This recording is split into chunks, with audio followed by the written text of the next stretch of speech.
എല്ലാവർക്കും വീണ്ടും വരുവാനിരിക്കുന്ന കർത്താവായ യേശു ക്രിസ്തുവിൻ്റെ തിരുനാമത്തിൽ സ്നേഹവന്ദനം. ഇന്ന് സെപ്റ്റംബർ മാസം 27-ാം തീയതി ദക്ഷിണേന്ത്യ സഭയുടെ സ്ഥാപന ദിനം, അല്ലെങ്കിൽ CSI സഭയുടെ സ്ഥാപന ദിനം.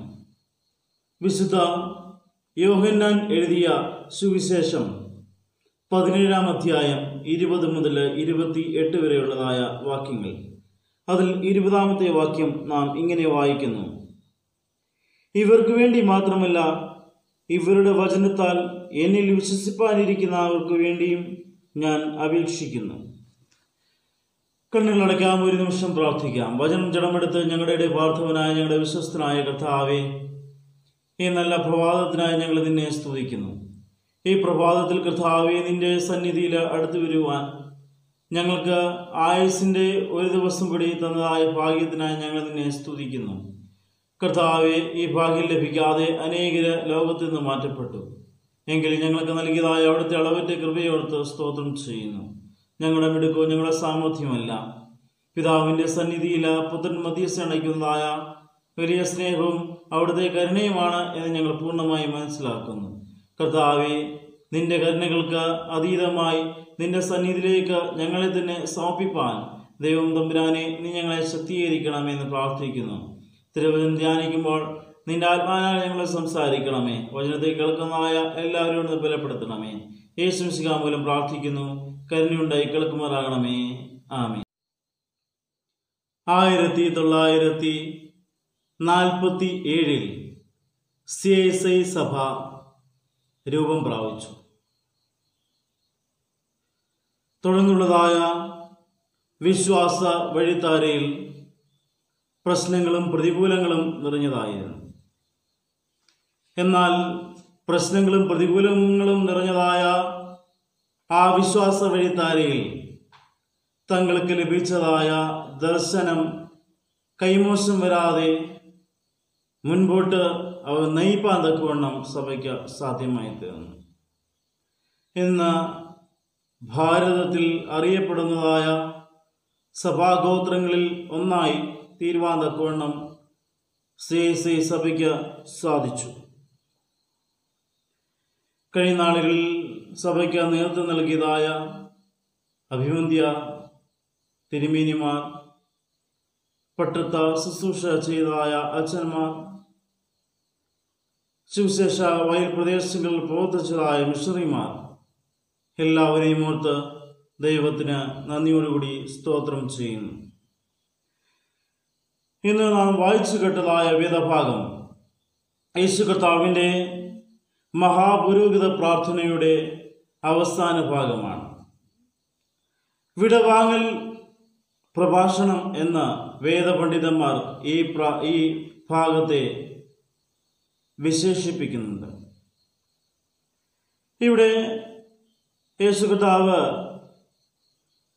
ക്രൂസിന്റെ അനുഭവത്തിലേക്ക് ക്രൂശീകരിക്കപ്പെടുന്നതിന് പോകുന്നതിന് മുമ്പായിട്ട് പിതാവിനോട് പ്രാർത്ഥിക്കുന്നതായ ഒരു പ്രാർത്ഥനയുടെ ചില ഭാഗങ്ങളാണ് ഈ 17-ാം അധ്യായത്തിൻ്റെ 20 മുതൽ 28 വരെയുള്ളതായ വാക്യങ്ങളിൽ കാണുവാനായിട്ട് കഴിയുന്നത്.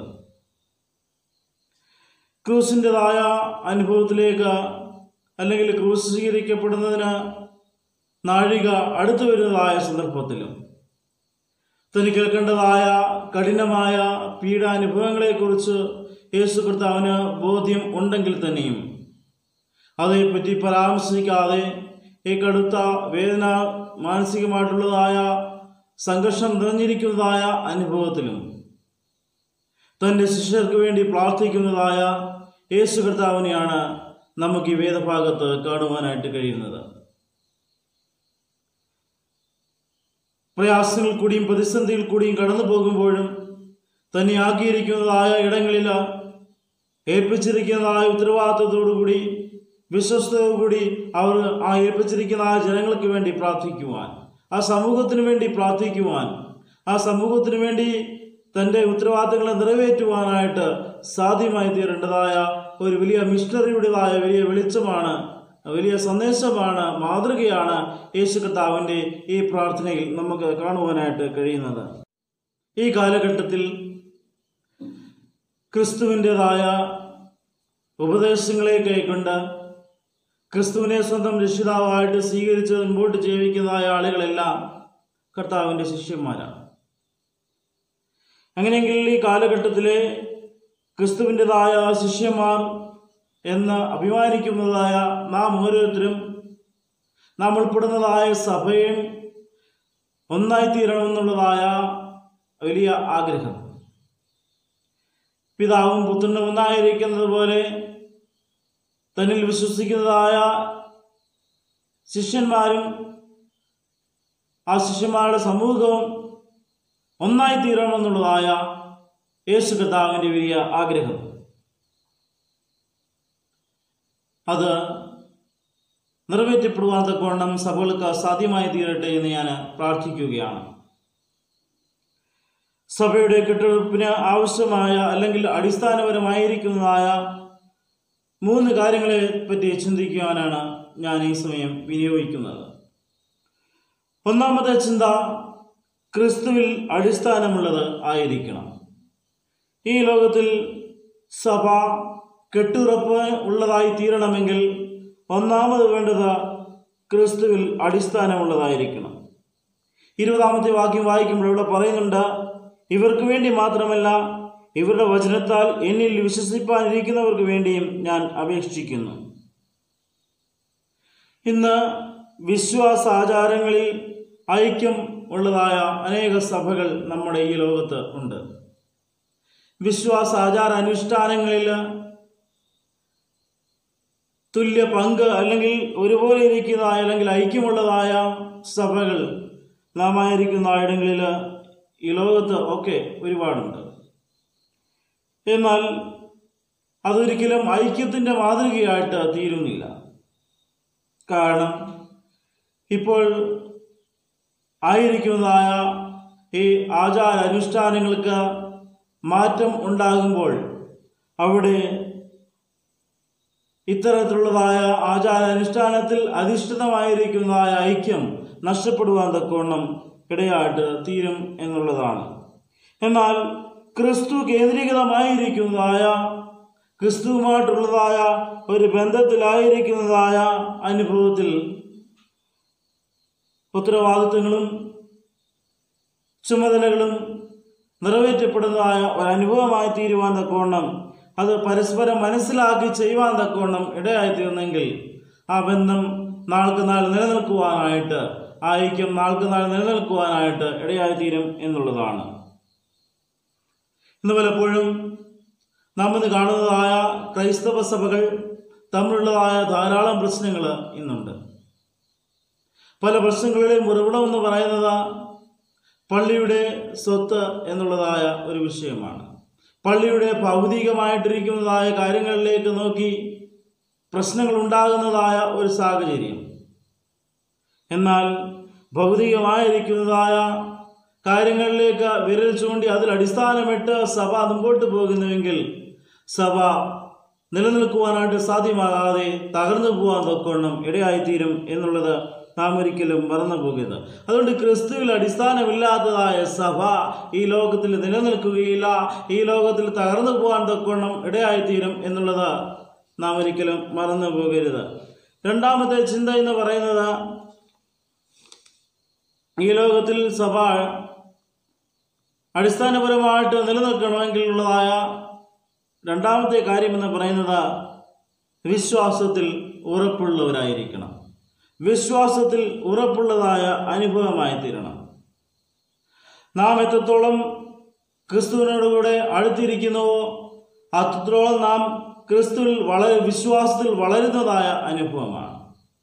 നാം ക്രിസ്തുവിനോട് അടുത്തിരിക്കുന്നതായ സമയങ്ങളിൽ നാം വിശ്വാസത്തിൽ വളരുന്നതായ അനുഭവമാണ്. അതുകൊണ്ട് ക്രിസ്തുവിനോട് ചേർന്ന് ജീവിക്കുവാനായിട്ട് ആ ഒരു അനുഭവത്തിലായി തീരുവാനായിട്ട് നമുക്ക് സാധ്യമായി തീരുമ്പോൾ ക്രിസ്തുവിനുള്ളതായ വിശ്വാസത്തിൽ നാൾക്ക് നാൾ വളരുവാൻ തക്കവണ്ണം ഇടയായിത്തീരുന്നതായ ഒരനുഭവമായിട്ട് നമ്മുടെ ജീവിതം ഇടയായിത്തീരും. അതുപോലെ സഭാജീവിതത്തിൻ്റെതായ സമസ്ത മേഖലയിൽ നിയന്ത്രിക്കപ്പെടുന്ന അനുഭവം ഉണ്ടാകുമ്പോൾ തീർച്ചയായിട്ടും ലോകത്തിന് മനസ്സിലാക്കുവാനായിട്ട് സാധിക്കും, വിശ്വാസത്തിൻ്റെതായ ജീവിത ശൈലിക്ക് വിരുദ്ധമായിട്ട് ഒന്നും അവിടെ ഈ സഭയിൽ ഉണ്ടായിരിക്കുകയില്ല എന്ന് ലോകത്തിന് മനസ്സിലാക്കുവാൻ തക്കവണ്ണം ഇടയായിട്ട് തീരും. അത് ഈ ലോകത്തിൽ വലിയ ഒരു സ്വാധീനം ചെലുത്തുന്നതായ സഭയായിട്ട് നിലനിൽക്കുവാൻ ഏതെങ്കിലും ഒരു സഭയ്ക്ക് ഈ നാളുകളിൽ കഴിഞ്ഞിട്ടുണ്ടെങ്കിൽ അതിൻ്റെ വലിയൊരു കാര്യമെന്ന് പറയുന്നത് ഇതാണ്. അതുപോലെ വിശ്വാസത്തിൽ ഉറച്ചു നിൽക്കുവാനായിട്ട് അല്ലെങ്കിൽ വിശ്വാസത്തിൽ ഉറച്ചു നിൽക്കുവാനായിട്ട് ഉറപ്പുള്ളവരായിട്ട് സാധിക്കാത്തിടത്തോളം കാലം സഭ അവിടെ നിലനിൽപ്പ് ഇല്ലാതെയായിത്തീരുന്നതായ ഒരനുഭവം. ക്രിസ്തുവിൽ നിന്ന് ലഭിച്ചിട്ടുള്ളതായ വിശ്വാസവും ആ വിശ്വാസത്തെ പ്രഖ്യാപനം ചെയ്യുമ്പോൾ തീർച്ചയായും അതിൽ പങ്കുകൊള്ളുന്നവരായിട്ട് തീരുവാൻ തക്കവണ്ണം ഇടയായിട്ട് തീരണം. പ്രസംഗം കൊണ്ട് മാത്രം അല്ലെങ്കിൽ പ്രസംഗത്തിൽ മാത്രം ഒതുങ്ങി നിൽക്കുന്നതായ ഒരു വിശ്വാസം ആകരുത്. ആചാര അനുഷ്ഠാനങ്ങളിൽ മാത്രം ഒതുങ്ങി നിൽക്കുന്നതായ ഒരു വിശ്വാസമാകരുത്.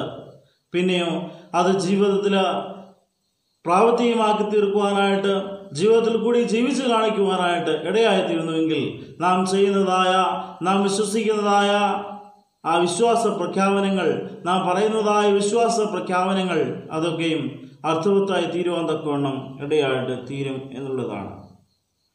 മൂന്നാമത്തെ ചിന്ത, ദൈവത്തോട് നന്ദിയുള്ളവരായിരിക്കണം. ഈ ലോകത്തിൽ സഭ ഏറ്റവും നല്ല രീതിയിൽ അടിസ്ഥാനപ്പെട്ടതായിട്ട് കെട്ടുറപ്പുള്ളതായിട്ട് തീരണമെങ്കിൽ ഉള്ളതായ മൂന്നാമത്തെ ഒരു പ്രത്യേകത എന്ന് പറയുന്നത് ദൈവത്തോട് നന്ദിയുള്ളവർ ആയിരിക്കണം.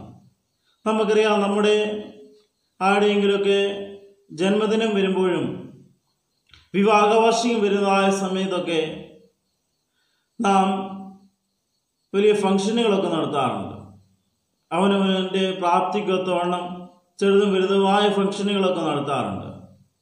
എന്നാൽ കഴിഞ്ഞ ഒരു വർഷത്തെ ജീവിതത്തെക്കുറിച്ചൊന്ന് വിലയിരുത്തുവാൻ, അതെങ്ങനെയാണ് ജീവിച്ചത്, ജീവിതത്തിൻ്റെതായ ചുറ്റുപാടെങ്ങനെയായിരുന്നു, നടന്നു വന്നതായ വഴികൾ എങ്ങനെയായിരുന്നു എന്നുള്ളതായ ഒരു ചിന്ത കൈവരിപ്പാനായിട്ട് നമുക്ക് സാധ്യമായിട്ട് തീരണം. പലപ്പോഴും ആഘോഷങ്ങളിൽ മതിമറന്ന കഴിഞ്ഞ നാളുകളിൽ ദൈവം നടത്തിയതായ വഴികളെയും അവൻ നടത്തിയതായ വിധങ്ങളെയും ജീവിതത്തിൽ ദൈവം നൽകിയതായ അനുഗ്രഹങ്ങളെയും പറ്റി മനസ്സിലാക്കാതെ അല്ലെങ്കിൽ അതിനെപ്പറ്റി ചിന്തിക്കാതെ ആഘോഷങ്ങളിൽ മതിമറന്ന് അതൊക്കെ മറന്നു പോകുന്നതായ അനുഭവമായിട്ട് ഇന്ന് ക്രിസ്തീയ സമൂഹം തീർന്നുകൊണ്ടിരിക്കുകയാണ്. എന്നാൽ കഴിഞ്ഞ നാളുകളിൽ ദൈവനമ്പുരാൻ നടത്തിയതായ വഴി എന്താണ് എന്ന് മനസ്സിലാക്കുവാൻ നമുക്ക് സാധ്യമായി തീരുവാനും ആ നടത്തിയതായ വഴികളെ ഓർത്ത് ദൈവത്തിന് സ്തോത്രം കരയേറ്റുവാനായിട്ട് നമുക്ക് സാധ്യമായെങ്കിൽ നമ്മുടെ ജീവിതം ഏറ്റവും ധന്യമായി തീരുവാൻ തക്കവണ്ണം ഇടയായിട്ട് തീരാം.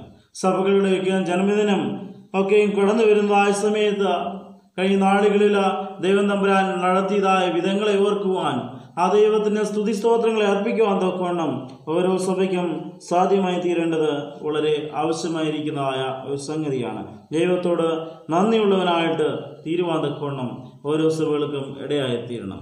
പലപ്പോഴും നമുക്ക് ചോദിക്കുന്നതായ ചോദ്യമുണ്ട്, ദൈവം സഭയ്ക്ക് എന്ത് നൽകി?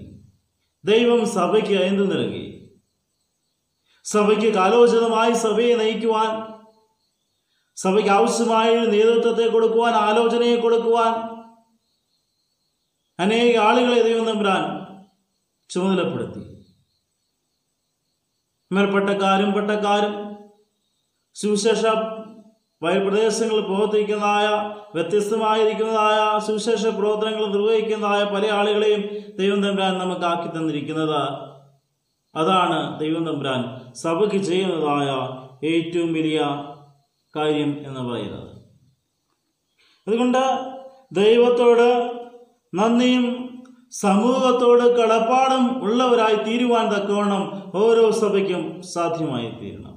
ദൈവത്തോട് നന്ദിയുള്ളവരായും സമൂഹത്തോട് കടപ്പാടുള്ളവരായിട്ടും തീരുവാനായിട്ട് സഭയ്ക്ക് സാധിച്ചില്ലെങ്കിൽ ആ സമൂഹത്തിൽ സഭ ഒറ്റപ്പെട്ടു പോകാൻ തക്കവണ്ണം ഇടയായിട്ട് തീരും. അതുകൊണ്ട് ഈ കാലങ്ങളിൽ ദൈവത്തോട് നന്ദിയുള്ളതായ സഭയായി തീരുവാൻ നമുക്ക് സാധ്യമായി തീരട്ടെ. നാം പൂന്തോട്ടങ്ങളൊക്കെയും നിർമ്മിക്കുന്ന ആളുകൾ ചെറിയ ചെടികളൊക്കെ വെച്ച്, അല്ലെങ്കിൽ വീടിൻ്റെ ആവശ്യമായ സ്ഥലത്തിൻ്റെതായ പരിമിതികൾക്കൊക്കെ അനുസരിച്ച് ചെറിയ തോതിലും വലിയ തോതിലുമൊക്കെ പൂന്തോട്ടങ്ങളൊക്കെ നിർമ്മിക്കാറുണ്ട്. പലതരത്തിലുള്ളതായ ചെടികളൊക്കെ നമ്മുടെ പൂന്തോട്ടത്തിലുണ്ട്. ചിലത് പൂക്കാറില്ല, കാരണം അതിൻ്റെ ഇലകളാണ് അതിനെ ഭംഗി കൊടുക്കുന്നത്. ചിലത് ദിവസങ്ങളോളം നിന്ന് പൂവായിട്ട് നിന്നിട്ട് പൊഴിഞ്ഞു പോകുന്നതായ ഉണ്ട്. ചിലതൊക്കെ പൂവ് ദിവസങ്ങളോളം നിന്ന് ഉണങ്ങിപ്പോകുന്നതായിട്ടുണ്ട്. ചിലത് കാലത്തിനനുസരിച്ച് കളറ് മാറുന്നതായ പൂക്കളുണ്ട്. അങ്ങനെ വ്യത്യസ്തമായിരിക്കുന്നതായ പൂക്കൾ, എന്നാൽ അത് വളരെ വൈവിധ്യമാണെങ്കിലും അതിൻ്റെയൊക്കെയും ഉത്തരവാദിത്വം അല്ലെങ്കിൽ അതിൻ്റെയൊക്കെ ധർമ്മം എന്ന് പറയുന്നത് മനുഷ്യന് ആര് തന്നെ നോക്കുന്നുവോ, മനുഷ്യരാണെങ്കിലും മൃഗങ്ങളാണെങ്കിലും തന്നെ നോക്കുന്നതായ ആളുകൾക്ക് ഈ പ്രകൃതിക്ക് കുളിർമയേകുന്നതായ കാഴ്ചയായി തീരുക എന്നുള്ളതാണ്. പ്രകൃതിക്ക് കുളിർമയേകുന്നതായ കാഴ്ചയായി തീരുവാനായിട്ടാണ് പൂന്തോട്ടം ഭൂമിയിലുള്ളത്. അതുപോലെ വൈവിധ്യമായിരിക്കുന്നതായ അനുഭവമാണ് സഭയ്ക്കെങ്കിലും സഭയുടേതായ വലിയ ഉത്തരവാദിത്വം എന്ന് പറയുന്നത് ലോകത്തിൽ ക്രിസ്തുവിന് സാക്ഷിയായിരിക്കുവാനായിട്ടാണ് ദൈവം സഭയെ കുറിച്ച് ആഗ്രഹിക്കുന്നത്. അതുകൊണ്ട് ക്രിസ്തുവിൻ്റെതായ സാക്ഷ്യമുള്ളതായ സഭയായി തീരുവാൻ നമുക്ക് സാധ്യമായി തീരണം. അത് സാധ്യമായി തീരണമെങ്കിൽ ഒന്നാമതായി ക്രിസ്തുവിൽ അടിസ്ഥാനമുള്ളവരായി തീരണം. രണ്ടാമതായി വിശ്വാസത്തിൽ ഉറപ്പുള്ളവരായി തീരണം. മൂന്നാമതായി ദൈവത്തോട് നന്ദിയുള്ളവരായി തീരണം. അതുകൊണ്ട് ക്രിസ്തുവിൽ അടിസ്ഥാനമുള്ളവരായി, ക്രിസ്തുവിൽ വിശ്വാസമുള്ളവരായി, ക്രിസ്തുവിലുള്ളതായ വിശ്വാസത്തിൽ ഉറപ്പുള്ളവരായി, സഹോദരി സഭകളുടെ വിശ്വാസത്തെ പങ്കിടുവാനും അങ്ങനെ ലഭിക്കുന്നതായ അവസരങ്ങളെ കൂടുതൽ വളർത്തിയെടുക്കുവാനും നമുക്ക് സഭയായിട്ട് സാധ്യമായി തീരട്ടെ എന്ന് ഞാൻ പ്രാർത്ഥിക്കുന്നു. കണ്ണുകളടയ്ക്കാം, പ്രാർത്ഥിക്കാം. കരുണയുള്ളവനായ ദൈവമേ, സ്വർഗീയ പിതാവേ, ശാന്തവും മനോഹരമായ നല്ലൊരു പ്രഭാതം ദാനമായി തന്നതിനായി ഞങ്ങൾ നിന്നെ സ്തുതിക്കുന്നു. പ്രഭാതത്തിൽ ഒരുമിച്ച് നിന്റെ തിരുവചനത്തെ ധ്യാനിപ്പാൻ ഇടയാക്കി തന്നതായ കൃപകൾക്കായി ഞങ്ങൾ നിന്നെ സ്തുതിക്കുന്നു. കർത്താവേ, ഈ ലോകത്തിൽ ഞങ്ങളെ ആക്കിയിരിക്കുന്നതായ എല്ലാ നല്ല മുഖാന്തരങ്ങൾക്കായി ഞങ്ങൾ നിന്നെ സ്തുതിക്കുന്നു. കർത്താവേ, ക്രിസ്തുവിൽ അടിസ്ഥാനമുള്ളവരായി ഞങ്ങൾ ആയിത്തീരുവാൻ, ഞങ്ങളുടെ സഭയായി തീരുവാൻ, കർത്താവെ ക്രിസ്തുവിലുള്ളതായ വിശ്വാസത്തിൻ്റെതായ ഉറപ്പുള്ളവരായി തീരുവാൻ, കർത്താവെ ഈ ലോകത്തിൽ അങ്ങ് ഞങ്ങൾക്ക് നൽകുന്നതായ സകല നന്മകൾക്കും വേണ്ടി അങ്ങയോട് നന്ദിയുള്ളവരായി തീരുന്നതായ സഭയായി തീരുവാൻ ദൈവം തമ്പുരാനെ നീ ഞങ്ങളെ കൂടുതലായിട്ട് എടുത്ത് ഉപയോഗിക്കണമേ, ശക്തീകരിക്കണമേ എന്ന് ഞങ്ങൾ നിന്നോട് പ്രാർത്ഥിക്കുന്നു. പ്രത്യേകമായിട്ട് നമ്മുടെ സഭയുമായ ബന്ധത്തിലായിരിക്കുന്ന CSI സഭയോട് നമുക്ക് പ്രാർത്ഥിക്കാം. കഴിഞ്ഞ നാളുകളിൽ സഭയുടേതായ എല്ലാ പ്രവർത്തനങ്ങളെയും ദൈവം തമ്പുരാൻ മാനിച്ചു, ആവശ്യമായ നന്മകളെ കൊടുത്ത് അനുഗ്രഹിച്ചതിനായിട്ട് നമുക്ക് ദൈവത്തെ സ്തുതിക്കാം, സ്തോത്രം ചെയ്യാം. കർത്താവേ, കാലോചിതമായി സഭയെ നയിപ്പാൻ ആവശ്യമായ മേൽപ്പെട്ടക്കാരെയും വെട്ടക്കാരെയും മിഷണറിമാരെയും അനുബന്ധ പ്രവർത്തകരെയൊക്കെയും ക്രമീകരിച്ച് സഭയെ നയിച്ച വലിയ കൃപയ്ക്കായി നന്ദിയോടുകൂടി ദൈവത്തെ സ്തുതിക്കാം, സ്തോത്രം ചെയ്യാം. പ്രവർത്തനങ്ങളൊക്കെ അവിടെ അനുഗ്രഹിക്കണമേ. അനേക ആളുകൾക്ക് ക്രിസ്തുവിനെ അറിയുന്നതിനും ക്രിസ്തുവിലുള്ളതായ വിശ്വാസത്തെ പുതുക്കുന്നതിനും ഒക്കെ മുഖാന്തരമായി സഭയുടെ പ്രവർത്തനങ്ങൾ തീരണമേ എന്ന് നമുക്ക് പ്രാർത്ഥിക്കാം. കർത്താവേ, ഞങ്ങളായിരിക്കുന്നതായ ഈ ലോകത്തിനായി ഞങ്ങൾ നിന്നെ സ്തുതിക്കുന്നു. പ്രത്യേകമായി കൊറോണ മഹാമാരിയുടെ പശ്ചാത്തലത്തിൽ പ്രയാസം അനുഭവിച്ച് ആശുപത്രി ഭവനങ്ങളുമായി വിശ്രമിക്കുന്നവരെ ഓർക്കുന്നു. ആവശ്യമായ സൗഖ്യത്തെ അവിടുന്ന് കൊടുക്കണമേ, അവിടുന്ന് ബലപ്പെടുത്തണമേ, ശക്തീകരിക്കണമേ. കർത്താവേ, ഈ മഹാമാരിക്ക് ആശ്വാസമായി ഒരു തക്കതായ ഔഷധം കണ്ടെത്തുവാൻ നടത്തുന്നതായ എല്ലാ പ്രയത്നങ്ങളെയും നിന്റെ കരങ്ങളിലേക്ക് ഏൽപ്പിച്ച് പ്രാർത്ഥിക്കുന്നു. അതെല്ലാം പിതാവേ നിന്റെ സാന്നിധ്യം ഉണ്ടാകണമേ. തക്കതായ ഔഷധത്തെ കണ്ടെത്തുവാൻ നടക്കുന്നതായ പരീക്ഷണങ്ങളെയൊക്കെ ഓർക്കുന്നു. കർത്താവെ, വിജയം പ്രാപിപ്പാൻ അനേകർക്ക് പ്രയോജനമുള്ളതായി തീരുവാൻ ദൈവമേ നീ അവിടെ നെടിയാക്കണമേ. ആരോഗ്യപ്രവർത്തകരെ, മറ്റ് ഭരണകൂടത്തെയും മറ്റ് വ്യത്യസ്തമായ ശുശ്രൂഷകൾ ഏർപ്പെട്ടിരിക്കുന്നതായ എല്ലാവരെയും ഞങ്ങൾ ഓർത്ത് പ്രാർത്ഥിക്കുന്നു. കർത്താവേ, ആവശ്യമായ നന്മകളെയൊക്കെ അവിടുന്ന് ചൊരിഞ്ഞു കൊടുത്ത് സഹായിക്കണമേ. എല്ലാ നന്മകളും കർത്താവേ നിന്റെ മക്കൾക്ക് അവിടുന്ന് വർഷിക്കണമേ എന്ന് പ്രാർത്ഥിക്കുന്നു. മറ്റാവശ്യഭാരത്തിരിക്കുന്ന രോഗാങ്കട ഭാരത്തിൽ ശാരീരികമായ പ്രയാസം അനുഭവിക്കുന്ന ആളുകൾ എല്ലാവരും ഓർത്ത് പ്രാർത്ഥിക്കുന്നു. കർത്താവേ, നന്മകളാൽ നിറയ്ക്കണം. ആശ്വാസവും പ്രത്യാശയും അവിടുന്ന് വർദ്ധിപ്പിക്കണമേ. നാളെ തോറും നിന്റെ കൃപയെ ഞങ്ങളെ പൊതിയണമേ. എല്ലാ നന്മകളാലും ഞങ്ങളെ അവിടുന്ന് വഴി നടത്തണമേ. യേശു മിശിഹാ മൂലം പ്രാർത്ഥിക്കുന്നു. കരുണയുണ്ടായി കേൾക്കുമാറാകണമേ. ആമേൻ.